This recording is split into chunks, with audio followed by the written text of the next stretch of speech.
Tonight, the battle lines for next year's likely general election have been set. And finally, there is clear blue, or maybe I should say green water between our two major parties, which have been disturbingly morphing into the same globalist hot mess in recent years.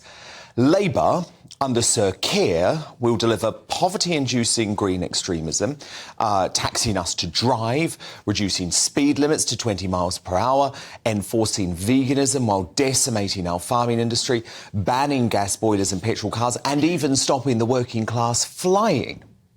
The Conservatives under Rishi Sunak have finally realised such a policy prescription is the opposite of a vote winner. For all his faults in recent months, the PM was brave enough to tear himself away from the eco-orthodoxy inflicted on the British population by David Cameron, Theresa May and Boris Johnson without any honesty about the vast economic and social costs, which, by the way, is a complete outrage, given the UK has done far more than virtually any other Western society to cut carbon since Margaret Thatcher put us on a steady environmental footing. In a move that gives him one of the only chances to win the general election, Sunak realised today that for that reason, the deranged march to net zero just has to slow down. And when our share of global emissions is less than 1%, how can it be right that British citizens are now being told to sacrifice even more than others?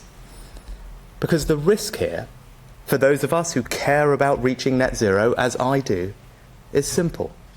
If we continue down this path, we risk losing the consent of the British people. Of course, such a move was always going to upset the establishment, especially the mainstream media, with the British Bashing Corporation and woke ITV immediately giving the speech the thumbs down.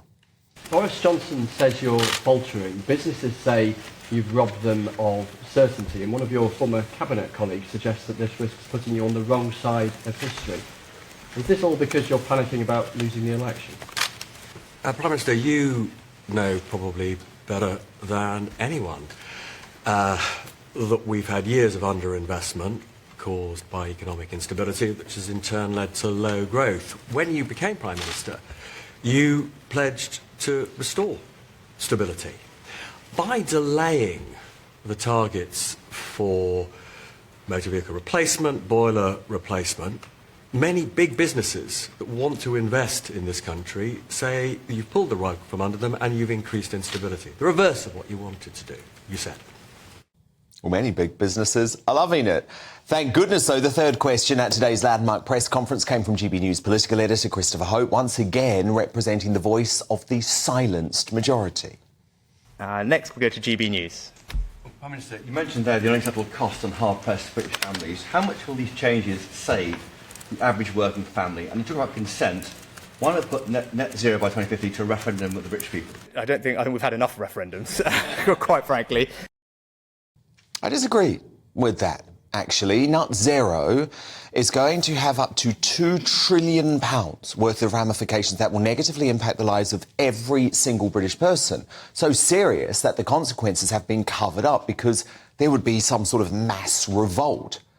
Only a vote on the 2050 target will make both Labour and the Tories be honest about what they are proposing.